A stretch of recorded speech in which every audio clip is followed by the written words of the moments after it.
இந்த எண்ணெய் ஊற்றுறேன்ப்பா. கடாயை வச்சுருக்குறோம். எண்ணெய் ஊற்றுறேன்.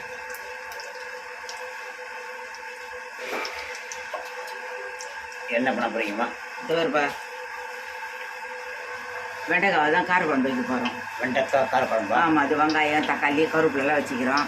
இதை போட போகிறோம். சரி. இதோ வெங்காயம் போடுறோம்ப்பா. இந்த ஸ்பூன் நட்டு வச்சுருக்கீங்களா? ஆமாப்பா. குழம்பு தாளிக்கிறது அது. இது வெங்காயம் தக்காளியெல்லாம் வதக்கி குழம்புல அரைச்சி ஊற்றிடலாம்.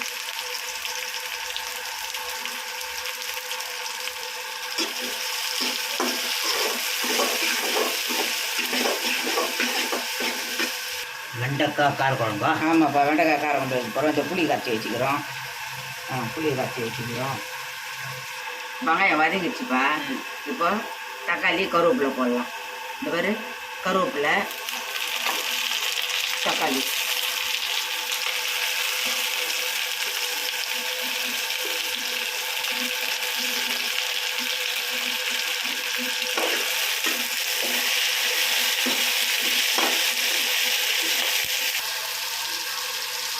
இது வந்து நம்ம வேற ஒரு தட்டில் எடுத்துக்கலாமா? இது ஒரு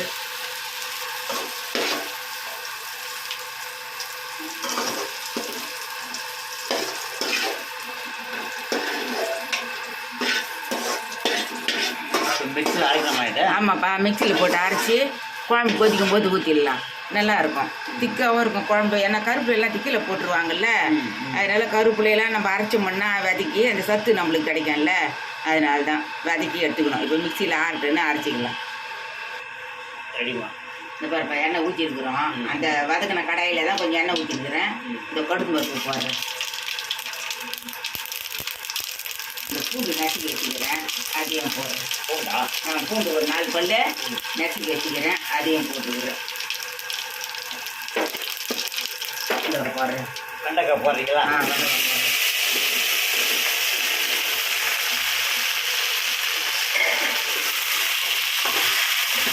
பூண்டோட தோல் நசுக்கி போட்டுக்கிறேன்ப்பா. அது கொஞ்சம் நல்லா வாசனையாக இருக்கும். அதனால தான் பூண்டோட தோலோட பூண்டு நசுக்கி போட்டுக்கிறேன். நல்லாயிருக்கும் வாசனை. இது கொஞ்சம் நல்லா வதங்கிட்டோம். வெண்டைக்காய் வதங்கிடுச்சு.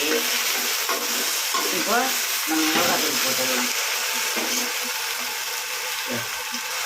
1 டீஸ்பூனு மிளகாத்தூள் போடுறோம். 1 ஸ்பூன் மிளகாய் தூளா? இந்த இன்னொரு ஸ்பூன் போடலாம். 2 ஸ்பூனா? ஆமாப்பா. இந்த இன்னொரு ஸ்பூன் மிளகாய் தூள். வீட்டு மிளகாய் தூளா? ஆமாப்பா. வீட்டு மிளகாத்தூள். மிளகு சீரகெல்லாம் இதுலேயே போட்டுருக்குறோம். அதனால நல்லா இருக்கும். வாசனையாக குழம்பு வச்சோம்னா சாப்பிட்றதுக்கு நல்லாயிருக்கும். அவ்வளோதான். இது புளி தண்ணியை ஊற்றிடலாம்.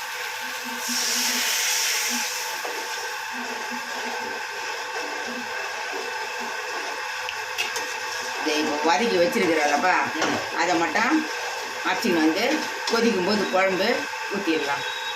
மூடி வச்சிடலாம். வேகட்டும் வெண்டைக்காய். குழம்பு கொதிக்குதுப்பா. நம்ம இப்போ அரைச்சி வச்சுக்கிறதெல்லாம் இதில் ஊற்றிடலாம். இந்த மாதிரி அரைச்சி வச்சுக்கிறது இதில் ஊற்றிடலாம்.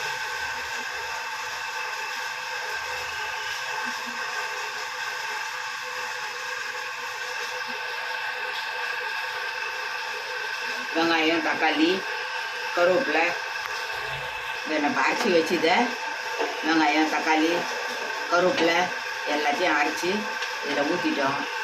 கொதிக்கும் போது நம்ம உப்பு கொஞ்சம் பார்த்துக்கலாம்.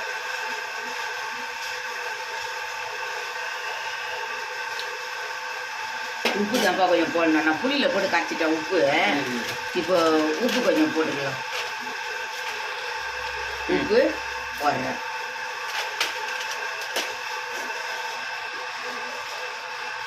இப்போ அரைச்சதெல்லாம் ஊற்றிட்டோம்ப்பா. நம்ம வதக்கி அரைச்சதெல்லாம் ஊற்றிருக்கிறோம். கொதிக்கிட்டோம். உப்பு காரம் பார்த்துட்டோம். உப்பும் போட்டுட்டோம்.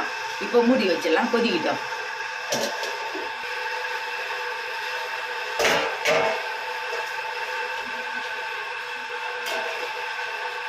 குழம்பு கொதிக்குதுப்பா.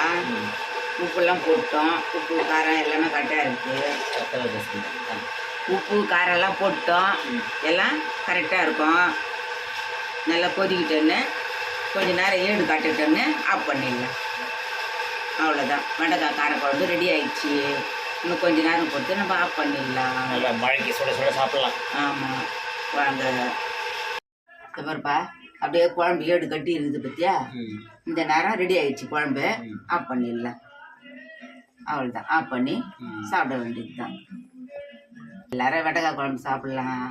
சுடு சுட இருக்குது இட்லிக்கு வெண்டைக்காய் குழம்பு, சாப்பாட்டுக்கு வெண்டைக்காய் குழம்பு. வாங்க எல்லாரும் சாப்பிட்லாம் வாங்க.